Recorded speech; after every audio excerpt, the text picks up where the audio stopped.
Hello. Good morning, good afternoon, and good evening, depending from when you are dialing in or logging in into our session. My name is Christian Suter, and I will be your moderator for today for our cabin session titled New Cabins and New Routes, the show goes on. This session today will be very interesting for us because we have very experienced decision makers from different and varied sectors of the aviation industry and also the rail industry, and also a representative from a design house that has worked for both sectors. So it is a very interesting mix of talent and different views and opinions.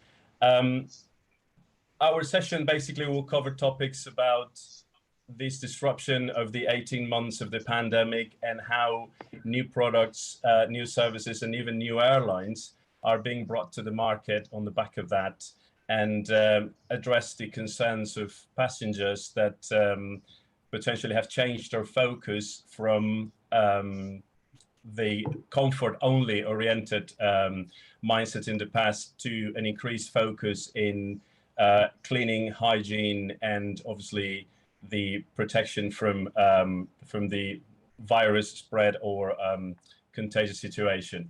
So that's a very interesting mix now, and it's interesting challenge to launch new products or new airlines or services. So today we have 5 participants, and I said earlier, we're very lucky to have them together, and I think it's gonna drive a very interesting topic. We have Mr. Ingo Gugetzer, who's the Vice President for Cabin Marketing for Airbus. I'm not sure if you can see us on the screen. Thank you for joining us, Ingo. Then we have Maria Stoyanova. She is the Director of Product Development for JetBlue Airways. They have been very busy bringing up new products in the market, so she's going to tell us all about that in a few minutes. We also have Julian Trumer, Vice President for Strategy and Design at Moramendi, which is a Spanish-based industrial design and service design house. Which I said earlier, they have a lot of experience in different transportation means design. And we have Anne Bigand, Passenger Experience Director for Alstom, as we all know, one of the biggest train and rail manufacturers in the world. And last but not least, we have Nino Singh Judge. He's the Chief Executive and founder of FlyPop, a new airline connecting direct flights from India to London, a new long-haul low-cost carrier. So as I said earlier, we have a very interesting mix of talent today, and I'm sure that you will enjoy the session as much as we all do. I'll be basically giving the heads up for everyone to do their introduction of their topics. We will run some questions afterwards within the audience, and the whole idea is that we do a very interactive participation. So we have a presentation to display from for Mr. Ingo Gugetzer from Airbus. I'm not entirely sure. We have some technical issues before if we have it ready. Otherwise, we got it. Until that gets sorted. We got it. Fantastic, Maria. So we will then basically give the introduction to Ingo, that he will start talking about airspace cabin, and basically Maria, she's being very kind to run the presentation for him. So without further ado, I'll just give you the floor. So thank you very much. Thanks, Chris, for the introduction, and thanks, Maria, already ahead of the presentation, for supporting me on that. Actually, I talk about my favorite topic today. It's airspace, especially about the brand new airspace cabin for single aisle and all the opportunities and new experiences it offers. Based on our customer-centric approach, we created the airspace DNA. It covers all the important elements in an aircraft cabin for passengers and airlines. And we always drive innovations continuously to really offer the latest and leading products for comfort, ambience, services, and design. And on the first image, perfect, thanks, Maria, you can see the A330neo and A350 cabin. Actually, we launched Airspace 2016, and it provides a consistent experience for long-range flight. As you can see here, and it's hardly hard to discover. On the left-hand side, I think you have the 330neo, and on the right, you have the 350. It's a kind of a split image, but for passengers, the same experience. And why is that? Because we applied an award-winning design. We are still very proud that we won these days the IF and also Red Dot Design Award. And this leading passenger experience was already enjoyed by over 170 million passengers on the 330 from 21 customers, and on the 350 on 49 customers. So it's already available on the wide-body in a very consistent way. And now the next step, and next image, please, Maria. You can see that we are now bringing the wide-body experience into single aisle. And this is setting really a new benchmark in the industry, and it's empowering especially the A321LR and XLR operations. And passengers really can now experience true long-haul comfort in a single aisle in all classes. As we already have the widest cross-section on a 320, we even pushed it further outboard with a new design of the sidewall panel and window bezel, so gained another inch for shoulder clearance. So we can offer same seats in economy and full flat, as you see here, in business class for maximum comfort, like on a wide body. And this is in an environment that offers the quietest cabin in its category. And it's even starting during boarding.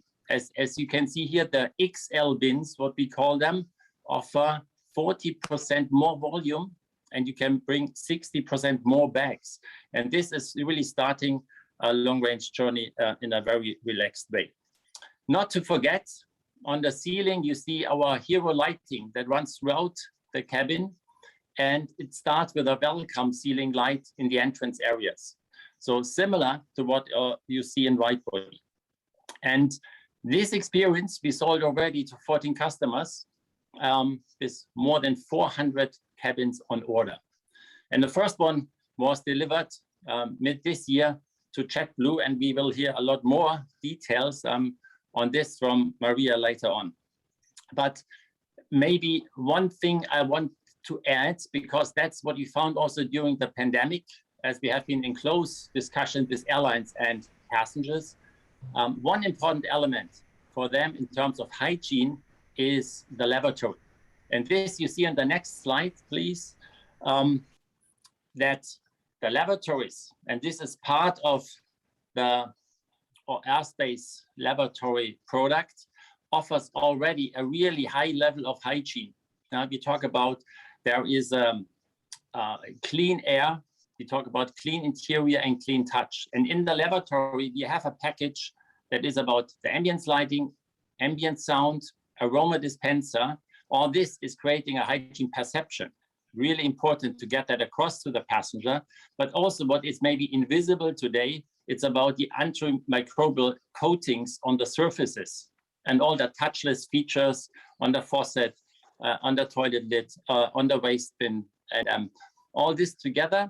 And I think there's one learning I wanted to add is make it visible, that we have these coatings and we have that in the product. Make that visible to passengers, because that might ease a lot their journey.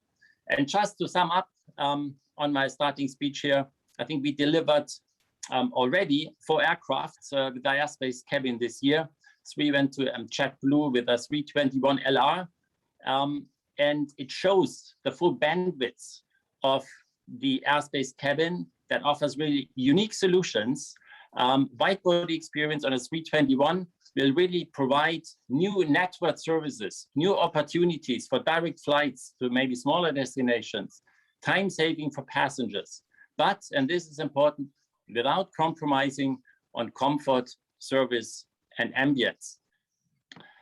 So in short, I would call it the A321 airspace single aisle is a real game changer. Thank you, and thanks, Maria, for supporting. You're welcome. Thank you very much. Thank you very much, Ingo. That's a very nice introduction of the aerospace design. And then obviously I'd like to ask Maria that she kindly run the presentation for you to give us her a view on this very interesting project and a very interesting program. Maria, so many things done at the same time. I mean, it's a new cabin, new product, new service, launching a new route, and launching a new the cabin airspace on the A320 family. So there's a lot of things going on in your hands. So we'd like to hear a bit more about that. So I'll give you the floor for you to do that, please. Yeah, thank you, Chris. Definitely a lot of things happening this year and last year. And on top of the pandemic and everything we had to react to. But I'm going to start as a continuation from Ingo's presentation with how we've been able to leverage the new platform and the airspace cabin. I was delighted to actually step foot on the aircraft. There are so many challenges delivering this experience to begin with. It was even hard to actually go see the aircraft and approve the aircraft over there to Hamburg. But once you actually get on the aircraft, sometimes the renderings are actually like an utopia of what an aircraft could look like. But ultimately, this aircraft looks better than the renderings. I never expected that to be true. Ingo is like shaking his head. It's just like surreal. It looks better than the renderings. Right. We definitely, do you hear the background noise, or is it just me? I just want to make sure that everybody's having like an optimal experience. You good? Okay. Yeah, I think, there you go. I think Chris, this was you. So from our perspective, we're delighted to be the launch customer for the airspace platform and delivering like a long haul type of experience on a narrow body aircraft. We love at JetBlue to customize the hell out of what we get, and we did exactly that with the airspace cabin. We brought our own flavor to it. And on this aircraft, we do have the configuration is kind of like, if you know something about our Mint experience, it was the perfect opportunity to bring all like great JetBlue elements and add the new service elements onto this aircraft.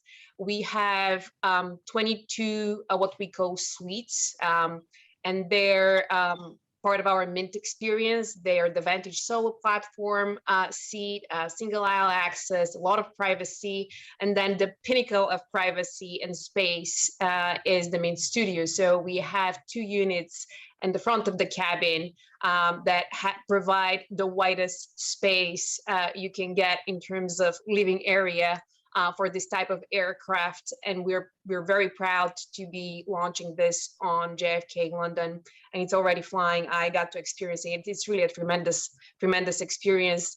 We had to outdo ourselves. We consider ourselves kind of the benchmark for a lot of things, at least in the United States.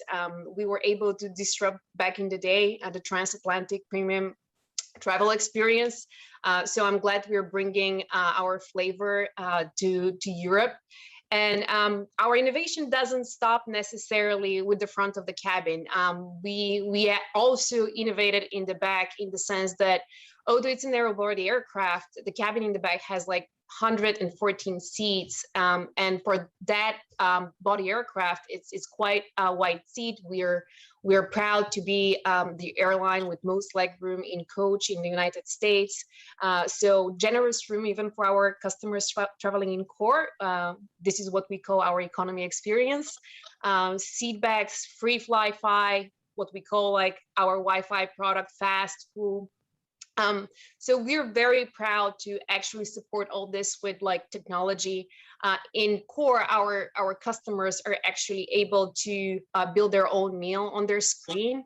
So that's first of its kind, seat back ordering, customizing your meal, building your own kind of like market plate, if you will, with our partners, local partner Dig. It's almost like farm to plane type of concept. So I'm looking forward to hearing customers' feedback. So far, it's been great.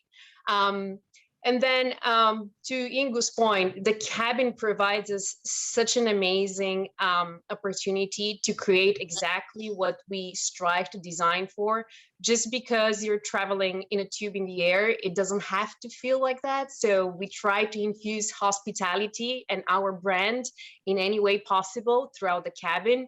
We don't want you to walk onto the aircraft and walk through the kitchen. We want to create a lobby-like experience, what you would do in a hotel or in a restaurant. The ceilings and the spaciousness of the cabin are really, really, I mean, you don't feel cramped in any ways. I was, at first, like a lot of people were asking the question, it's a narrow body aircraft. It's a narrow body aircraft, but it's really like a lot of people, and actually media, when they got on the aircraft, they almost asked me if we were marketing this as a private jet experience. That's kind of the feel that we were striving to achieve. And we're known for our hospitality and award-winning service. So that gives you like more one-on-one time with our amazing crew members, which are truly delivering something unique. So I'm gonna like wrap it up by saying that I think we've achieved a lot, and I think we did justice to the airspace cabin, and we pushed it. We love pushing limits, and I think like Ingo is the best partner to do that, and his team. So I'm really proud of what we've done, and I'm happy to answer any questions later on. We're gonna wrap it up here because I know we have more presenters. Thank you very much, Maria. That was very insightful, and yeah, it was a very nice overview of what it takes to work together with Airbus to launch a new cabin product. From the aviation industry, we're moving now into a design house that happens to have the experience to work for aviation at OEM level, at airline level, but also in the rail industry. So I'd like to introduce to Julian Trumer, the VP for strategy and design for Mormendy, and I'd like to hear a bit of your views in terms of creating that seamless experience between different means of transportation. Okay. Thank you, Christian, for the introduction, and thank you, PEC, for inviting Mormendy to this panel. So yeah, we as a design firm, innovation firm, we work across a lot of sectors, as you mentioned, and two of them are rail and air.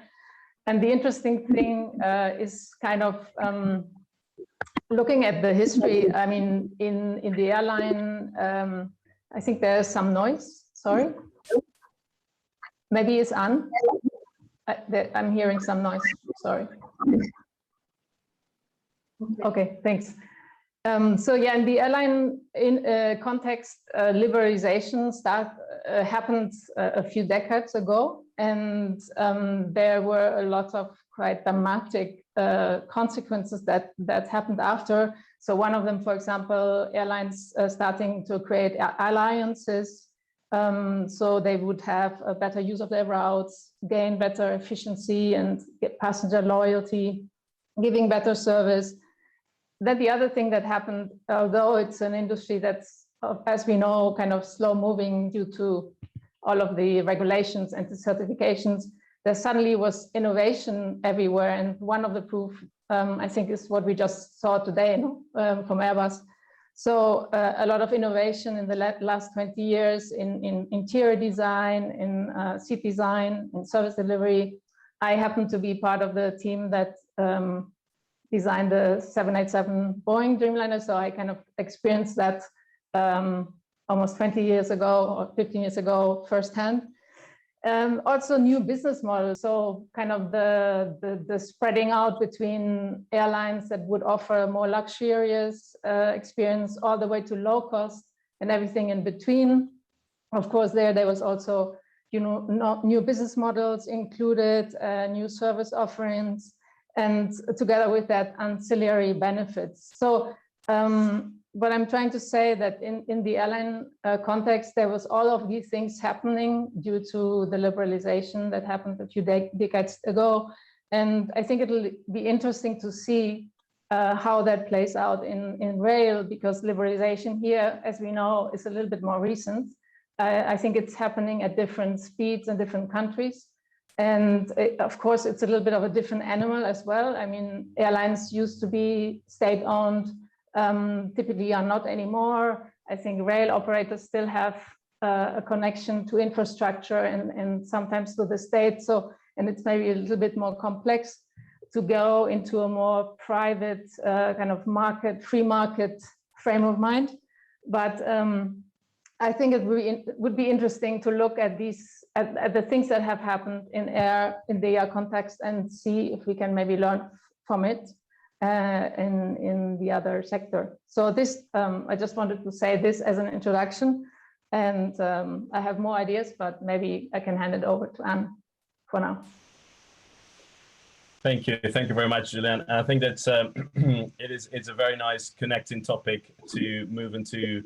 And from Alston, obviously they're one of the biggest rail manufacturers in the world, and she's also an industrial designer that has a lot of experience in designing service design and actual product. So it will be interesting to hear your views on how the passenger experience is approached from the rail industry and how they can be brought together to basically complement the aviation industry. So I'll hand over to you, Anne. Okay, thank you, Chris. I'm very pleased to be here and to have this opportunity to speak. You know, I'm very passionate by my job, so I'm so very proud of my company at Storm, because this is a company who decided to work on the passenger experience. I'm in this company for now nearly 6 years. And so when I entered in the company, in fact, they heard about passenger experience. It was not very clear what it means behind this word. And so it's exactly what explained Marilla just before, is just the fact to be able to gather all the solutions you can provide for the end customer, which are the passengers, and to be sure that all together, all these elements together will make sure that this experience and time on board will be marvelous, and so they will want to come back. And so that's what I'm doing here. So when I arrived, it was just tenders when we were working. So the customer were most of the time saying, we need to have a good experience, but that's it. There was no more information about that. So we had to build all of it on innovation in order to find something that will make the experience astonished, but also just functionally, because sometimes it's just basic. It is a service you provide just to be on the shoes of the passenger and to understand what are his need, what does he want when you enter in a train, to have confirmation about the information, just basic thing, because if not, it just stays in front of the door, and so all the passenger can't leave.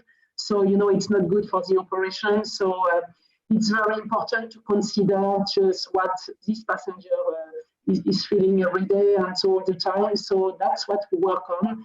And so we have a very good mission internally, is to help our colleagues to understand when they develop new solution, to think about the passenger, to think about this person who are going to travel at any time, and try to when you explain that, so we can see the difference in the solution we provide. And so that's what I'm very pleased to do that.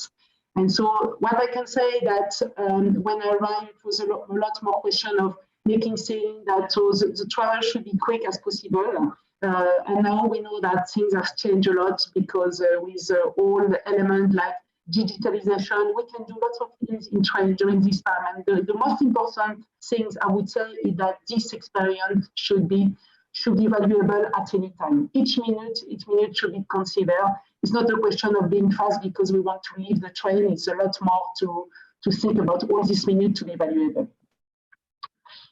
Okay, so for the moment, that's it, Chris. We could speak for hours. Thank you very much, and I think that was very insightful as well. I mean, it's a very interesting element that in some journeys, rail and air transport can compete in terms of some routes, but obviously the door-to-door time might be equivalent. But obviously you spend more time inside the train carriage than you do inside the plane, and obviously that's a driver in terms of how you approach the experience. That was very insightful, and now we're moving on to the airline world again, and we're gonna have hear the views from Nino Judge, the Chief Executive from FlightPop. launching a new airline, it is a task, but launching that during the pandemic, it is a very interesting challenge, I had to be said. And you know, Flypop seems to have a very interesting long haul, low cost proposition. So we would like to hear a bit more about that, Nuno.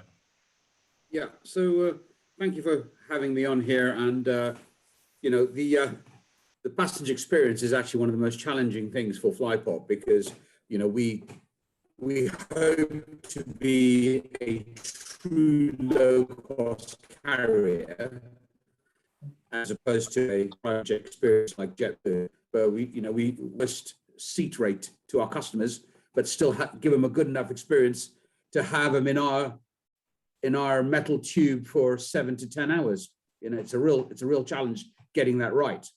So you know, our airline Flypop is particularly biased towards the Asian diaspora. So it's kind of horses for courses. You know, what applies with the JetBlue customers across the Atlantic is totally different, I believe, to go from UK to South Asia, starting in India. 5 years ago, I think a low-cost long-haul product to South Asia would have been almost impossible to sell. But everyone's used to that now in India, as I think 80% of all fares sold in India are low cost. And in the UK, you know, everyone obviously knows exactly how low cost operate. It's just bridging that now, because Flypop's going to be the first low cost offering to South Asia from the West. You know, so it's up to us to get it right. What we don't want to do is offer too much and steer away from our model. So, you know, we are going to have 401 all economy seats on our 330-300s. You know, it's a lot. It's a low seat rate. There's going to be 28 seats at the 38-inch pitch, 7 abreast Webers, and then the rest are going to be 30-inch pitch or 33-inch pitch. So that, you know, if you want to buy extra leg room, there'll be the capacity to buy that. But really, we're an all economy product. Onboard Wi-Fi's via Blue Box, onboard shopping trolleys via Blue Box. You know, you bring your own devices. There's no seat back IFE. It's on your own devices. We are converting the aircraft to have power to every seat, because I think that's what people want these days. You don't want to be running out of juice halfway through an 8-hour journey. You know, that's where you're going to get rebellion. Get food. They need the devices on. So, you know, so that's what we're catering for. You know, we're going to have this unique product. It's a mixture really of, it's a mixture of AirAsia X, you know, which is, you know, a very similar product with a 330-300, and Cebu, which is, you know, our planes are ex-Cebu, 436 all economy. So we're mixing and matching them and providing a good low cost product to our South Asian, our Indian diaspora, who are the most price sensitive crowd in the world. So, you know, fares starting at £99 one way, you know, you're not going to get any chips with that. You're just going to get power, seat power. So we're hoping that price is going to really appeal to pack those planes out. And you know, that's the USP, is that, you know, we know the demand is there. The South Asians diaspora travel between UK and South Asia, and actually between the East Coast of the States. So one day we'll be taking JetBlue on, you know, with our diaspora. Look forward to that. But you know, for the time being, it's UK to India, and then to South Asia, using the old Airbus workhorses, which you know, we hope are going to be very reliable and comfortable and clean. You know, all those kind of great attributes that the 330 CEOs provide for us. And then one day, when we're big boys, we'll be able to order new Neos and actually maybe perhaps customize the front cabin to give a bit more of a premium product. But right now, as minnows, you know, as the kids on the block, we're going with a very simple product. Well, I'm sure you have Ingo in the conversation. You can have a conversation offline to see whenever you want to upgrade to Neos in the future. Well, thank you very much for that, and apologize for mispronouncing your name. And Nina had just mentioned Nuno earlier, so I apologize for that. So thank you very much for that insight. And just very quickly, now we all know that the impact of COVID-19 has had in our approach to cleanliness, and I'm seeing that your IFE system is bring your own device, which allows you to not have a fixed screen in the back. So that means that you have less touch point areas to clean in your routine, and the passenger has more control of the device to bring on board. So I think that even if it's not a new approach towards IFEs, been in the industry for a while, I think that could fit the ability to turn around the aircraft or clean it and disinfect it very, very nicely. Okay, so thank you very much, everyone, for your presentations. As you can see, as the audience can see, everyone is completely different, but there's also a common thread related to different approaches of passenger experience and different means of transportation. How can they all overlap or work together? So I would like to start with the questions. We have some questions from the audience. I also have some questions myself, so we will try to compile them together just to give the biggest insight possible to the audience. And indeed, obviously, feel free to question each other and jump into each other's answers, because obviously this is a debate panel and you guys are the stars. I'm just a guy behind the background throwing the questions only. So for Ingo, we got a couple of questions for the audience, and actually we'll connect it with one of mine. So when Airbus launched the airspace cabin, obviously it started first as a 350 exercise, then it came down with an increased version or an upgraded version to the 330 Neos, and then it was launched before the pandemic on the 320 family. And well, I have the chance and the luck to work with you before on those cabins, and obviously it was a quite interesting approach or quite interesting departure from the previous design philosophy from Airbus when it came to cabins. But now with the pandemic, and it's something that actually Maria mentioned, the filling of space now has become a bit of or the private space and the proximity has become a bit of a premium now with the whole social distancing. So Maria mentioned that obviously the cabin has a lot of a space filling that it's difficult to describe in renderings. But in the translation, let's say, from a cabin design that was born out of the wide body into the narrow body, what challenges did the team of Airbus face? And basically, if the pandemic has make you or make the team rethink some of the aspects of those cabins that were not precisely maybe covered before? So maybe to start with, we introduced airspace with the 330 Neo. That was the first aircraft you got it, because we did a complete new cabin for the 330s these days, and we could apply it to that first.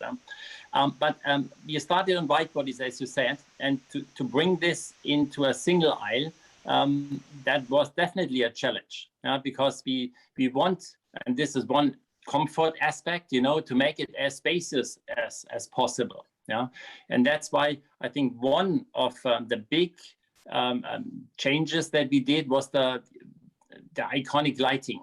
So lighting can influence, the welcome, can influence the food perception, can influence your body in terms of jet lag, but it also creates a spaciousness effect. Yeah, and you definitely can use it for customization. So actually we have one color on the sidewall and we call it digital paint. So lighting is a big topic that we have now, an LED lighting state of the art, like on 350, we have on the single aisle as standard now. And we added also welcome dome and a hero light that runs throughout the cabin. You see it here above me. And this was a challenge because there's one lighting strip that runs through the whole cabin.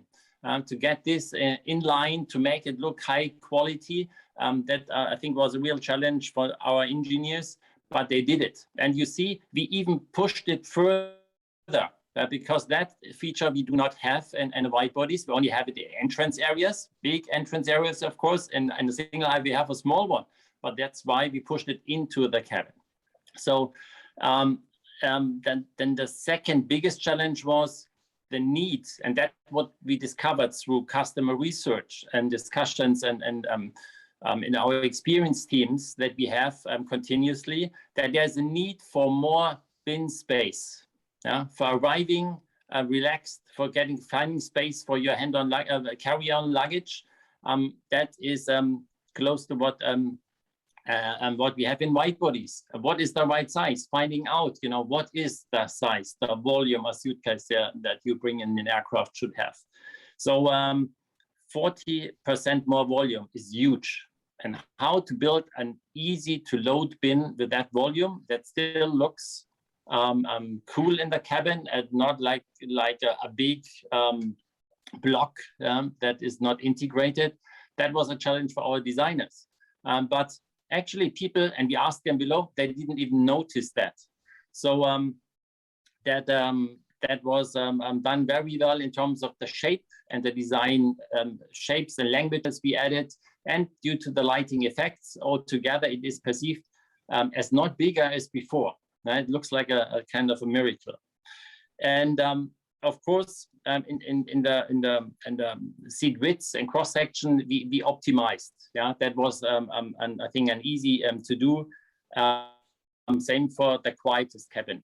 But altogether, of course, we have to apply a new design language completely. So it's an all new cabin from scratch. So that was necessary to achieve all of these targets and to integrate the same experience and feeling and perception what you have today in a wide body into a single aisle.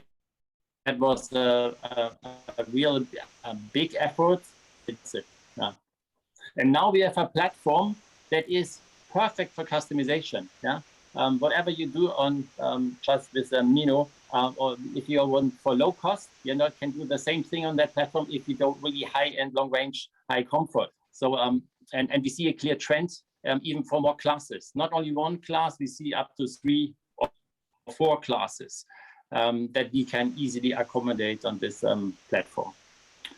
I think that's was about your question. No, that's fine. So actually connected to what you said about increasing the overhead bin volumes, we have a question from the audience that basically it's related to increasing the size of the overhead bins might encourage passengers to bring more luggage, which means more weight and might impact the fuel consumption and the environmental impact in the end. So what is the view about that compromise of, providing more space, but also that downside of potentially bringing more hand luggage on board? Actually, I think it's the total volume will stay the same. The question is where you put it. Yeah, and I think we designed the bin now also to satisfy the current bag allowances that airlines had in place already. So in terms of size, you can now accommodate, I think, what you offer for every passenger. So everybody can bring this bag that is allowed, and not only maybe only in business class, and the rest needs to be offloaded, which causes a lot of turnaround time delays because of that offloading that happened daily before.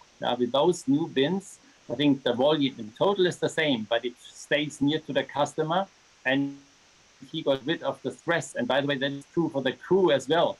By supporting this boarding process, they now have a lot smoother begin of the journey and can focus on the customers.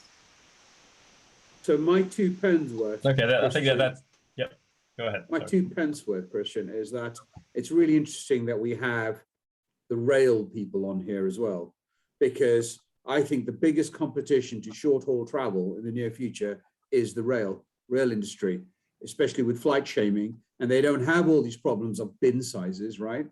If you want to, you're going to go for a 2 or 3 hour journey. I think I will prefer to go by train now than to go on a short haul, low cost airline. So I think the dynamics post pandemic is going to really be challenging for short haul, low cost carriers, giving you no cabin space. Don't take this on, don't take that on. Actually, I'd prefer to catch a Eurostar from London to anywhere in Europe where, there's food on board, cabin size isn't a problem, and you travel in much more comfort. And I think that's the real question for passenger experience. I mean, long haul, we have a bit more of a runway because it's going to, the flight shaming is going to affect us less. There's less of an alternative, but short haul railway versus tiny aircraft is going to be the big challenge next 5 to 10 years. Yeah, maybe just something to add there. I think we are kind of at of course, this pandemic has really shaken us, and then of course we have climate change and many other things going on. So I think we are kind of at a tipping point of also like a change of mentality or way of making decisions. And I think people nowadays more often than maybe in the past take decisions based on an ethical conscious, or like thinking about sustainability, or maybe not prioritizing speed. Like Anne was saying, maybe I just want to take a train and travel all night and wake up in Paris the next day. So I think there's a real shift going on in the way consumers make decisions. Yes, well, that's also that in general, with the climate change, so there is more and more, I would say, population that are very concerned about this, and so so they can have a choice. They can decide what they want to do, and so while traveling by train is maybe an alternative, or an alternative to be able to say, okay, maybe it will be it will take more time, but I can do something different. We see more and more the notion of night train coming back. So maybe the challenge will be for the railways, I don't know, the hotel, why not? Because just considering that you leave while you are in a city, and so the next day you are in another one, so you want to travel very comfortably, you want to be able to have a shower now, so why not? We have to think about the new way of traveling, the new motivation for the passenger. What do they want to do? So certainly with this pandemic, the business model will be a bit different. In railways, I can tell you that we start to see people, especially in urban. So it's a bit different than let's say in all when you travel by aircraft. But we are not on Monday to Friday now. It's quite different. So I know that lots of operators are working to change the tickets, the way the journey, the travel, they are completely changing that. So it's new opportunities, in fact, it's a new opportunity for all of us to review that and to be able to work on this passenger experience. In fact, to think about the real need of the passenger, why do they want to travel, what is in mind, so how do they want to do that, what is the most important thing for them, if this experience should be something that enriches them, that makes them happier, is it, so how we can value that. This is really the thing we consider now, that being able to use this moment as best as possible. Thank you very much for that. And I think that there's a question for the audience which is quite related to one of the questions I want to ask you both, Anne and Julien, about these the seamless experience, or this trying to harmonize when in certain routes the combination of, say, train and air travel, or rail and air travel, makes a lot of sense for connecting journeys. Obviously, like Nina was mentioned earlier, in some journeys, direct point to point, let's say London to Paris or whatever that might be with Eurostar, could be potentially instead of working together, is actually direct competition. But one of the biggest issues that we'll all understand is that each company is, or let's say an airline or a rail operator, is designing their own customer experience, their own passenger experience, and bringing that seamless journey together could be a bit of a challenge when there's high level of customizations. And for instance, we can say that at some point, maybe a passenger can be taking a train from North England all the way down to London to take a flight with Flypop to India, or he could do the same thing, but going to the other side of going west and taking a JetBlue aircraft, which they're all completely different brands. So that how do you see that challenge that can be? I mean, for both of you, Anne and Julien, these both can be brought together anyhow, taking into account the brands will always be brands. Yeah, maybe I think for us as a design company, it's easy to theorize, to have a theory about it. But I think what we observe is that maybe it's hard for companies sometimes, like also airlines or railway operators, to think beyond their product and to think about in a context where you are looking for new business.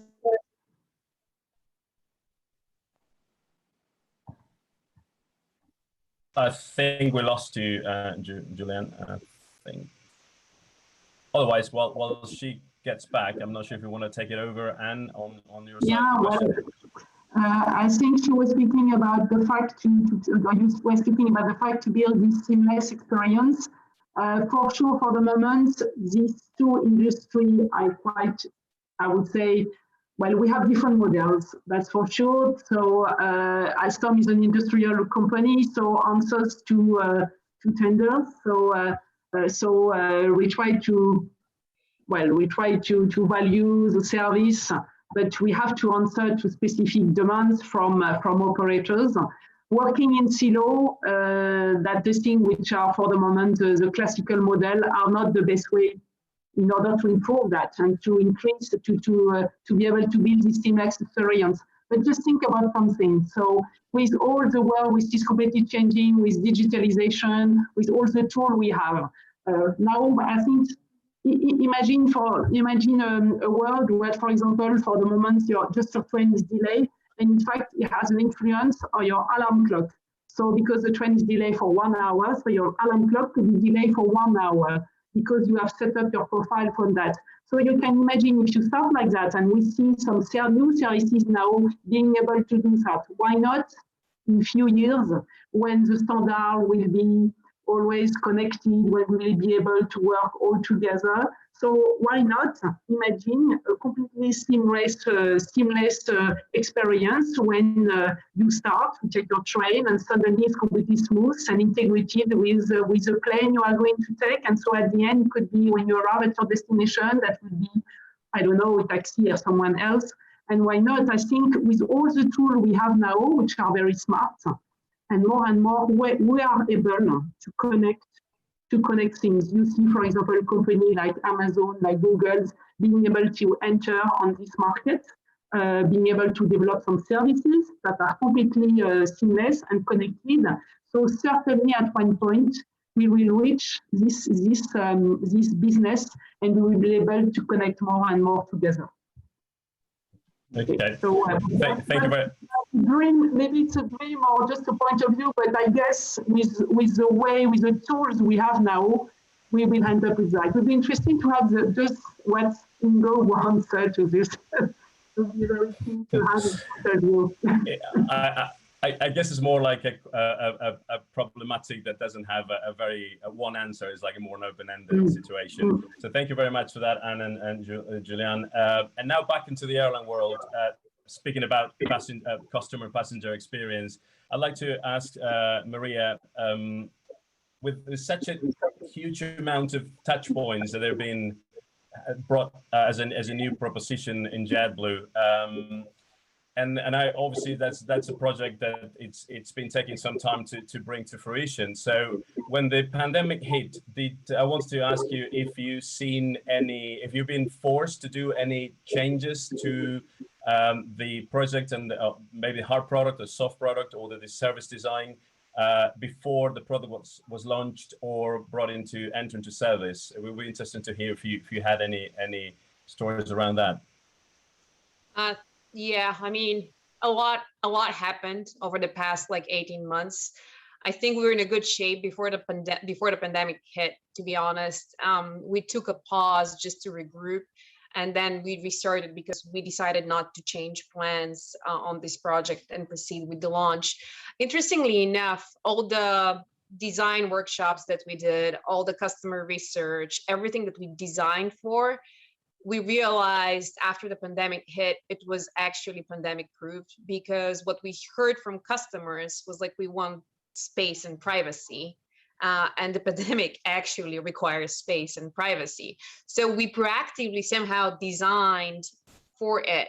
That was like one piece. This was the number one ask. They didn't ask for anything else. This was prior pre-pandemic time, but privacy and space. The other interesting aspect, I'm going to kind of like link it back to the discussion that we just had. We designed for seamless living and not necessarily for kind of the journey itself. But when we design on board of the aircraft, we design for you to live your life as if you were on the ground. You should not be compromising. That's why we have the free, full, fast internet that you would have in your living room. That's why we recreate your living room on board. We have what we call the multi-screen experience. We have the seat back screens, we have your personal device. Most customers use 2 devices. They work on their laptop, they're watching a movie in the background, and they're checking messages on their phone. So we provide an environment so you don't need to disrupt your life in order to actually fly or travel. That's the way we also design the aircraft. It's not a prescribed experience, it's a very adaptive experience. You use it for whatever your need might be. We don't want to be prescriptive, but we want you to feel comfortable to do whatever, like entertain, work, relax, whatever it might be. And what I also wanted, like you spoke about the seat back screens. Technology plays a big part, reducing touch points. We didn't design necessarily for it, but we had the platforms to support that pandemic ask, if you will, because on JetBlue, you can control your screen with your personal device. You connect to your screen and you can seamlessly do everything from your own device. You don't need to touch anything. And I think the fact that we had the most space actually played a big role in the pandemic recovery. Customers were reacting very well to that message, like seeing the privacy that we provided was a big deal. And also like a lot of those new procedures, the masks, the cleaning, we try to actually make them part of the service versus a procedure and policy. So it doesn't feel that clinical. This was a big aspect. To be honest, I think the biggest challenge for us was when we had to actually test service, the actual service, because you need to test service with real crew members and real people. And we had to test it July or June last year. So we had to get into a hangar and like big space, everyone masked. There were no vaccination at that point. So it was quite an interesting journey. And a lot of the concepts that we created on board in terms of service are centered around control and choice. And that's something that we actually discovered during the pandemic, that what customers wanted the most when they were there to be in control. Control for customers became something that was very valuable. They want to be in control of their space. They want to be in control of their time. So providing control and choice was something that provided a lot of ease to our customers during the pandemic. And it was actually kind of infused in the design principles to begin with. But we also made like some smart choices without knowing it's going to be a smart choice regarding the pandemic. For example, the Mint Studio, due to the herringbone design, you have that odd space that's left in the front, and a lot of carriers would give that space to the crew as storage. We like to take the challenge and be like, okay, what can we do creatively? Give back that space to the customer, and that's how the Mint Studio concept was born. And honestly, the studio comes from like we sat down in it, and two customers can have like a lunch, a work lunch, or a date, if you will, there. So it's a great experience. But we sat down, it's like, wow, that's a bigger space than my studio apartment in Manhattan. So that's kind of like how we came up with it. But we were trying to create an adaptive space that we don't need to prescribe what you do in it. We want you to be in control and have the privacy and the space to live your life the way you're going to live it on the ground. Well, thank you very much, Maria. I think that was very interesting, because one of the points I'm taking is that you just didn't only design, or your team didn't only design the JetBlue experience as a brand touch point, as a journey, but also to avoid that interruption between the ground and the air that usually happens, that you can't carry on with your life. And I think that is a very interesting point, that the JetBlue experience enables that rather than taking over. So which is very, very good. And I think you mentioned about future-proofing, which is connecting to the ground as well. Once you land, your seat back is connected. You can actually plan on your ongoing journey. The whole point is for you not to be trapped in some kind of environment where you don't know what to do, where to go, how to function from there on. And arrival usually is a huge pain point for a lot of airline customers. It's so unpredictable. You don't know what you're going to end up doing once you land. Absolutely, and I think that's very valuable. You mentioned something about the research that you started doing before the pandemic, and I think that the takeaway I'm doing from that is the importance of future-proofing your design, because obviously you're predicting the life of that design for several years. And, technology, consumer electronics, pandemic changes all customer expectations. So connecting the future-proofing and with what Nino mentioned earlier about starting with one aircraft platform and doing an upgrade later, I'd like to ask Ingo, because I have a couple of questions from the audience, but I have to condense them basically in one because of time. So is there Airbus that has any plans to offer retrofit options of this airspace cabin for operators that might want to future-proof their designs and the passenger experience and count with the benefits of a platform that enables that level of customization without necessarily buying a brand new aircraft? I'm not sure Absolutely. if you're on mute, Ingo, we are checking on this, and you offer this. Is it on mute? Yeah, no, we can. No. Can you hear me? Is it working? Yeah, we can hear you now. Thank you. Actually, I think we're offering this as for retrofit. I would say the whole package is maybe difficult, but there are items like the lighting, the welcome areas, the bins, all of that. I think USPs that are definitely available on our service business for retrofit. And of course, this is something I think that would work fine in our current aircrafts running as well, for sure. But I needed to add one sentence on the trains. Before we had the discussion, and I think there is a market clearly to feed hubs with trains. I think that makes sense, and we see that airlines even cooperate. They have code share with trains, like Virgin Lufthansa and so on, to feed their hubs. But in terms of regional airports, like I am living in Hamburg, flying via Frankfurt. If I would take a train that takes me 3-4 hours in a train, and then transition time, and would double my time to get to New York. If I would get an XLR from JetBlue flying to Hamburg, hopefully one day, that would ease my life a lot with a very cool experience. So, thank you. Christian, I wanted to just talk about that as well. Yeah, go ahead, Nina. Yeah, we picked London Stansted for its rail connectivity. For us, we don't see the future in air travel within England. We saw Flybe struggle, and I think with government legislation against carbon emissions for the aviation industry, I just don't think it'll ever be viable again for a internal UK carrier to survive. So the rail, for me, the rail is the future. And so we picked London Stansted because we connect, there's a direct line between Birmingham, Leicester, London, which is where our diaspora are, and I just think that's the way it's going to go forward. I think government legislation is going to make short haul aviation an absolute nightmare because they're going to level up the pricing. And I know this is not what you want to hear, Ingo, but it is the way it's going forward. And I bet you America gets onto the same case. You're going to say, if it's a $99 flight going cross country, then actually, do you know what? You should be able to go on train for the same price. So let's increase those prices. There's going to be a fuel levy in the future.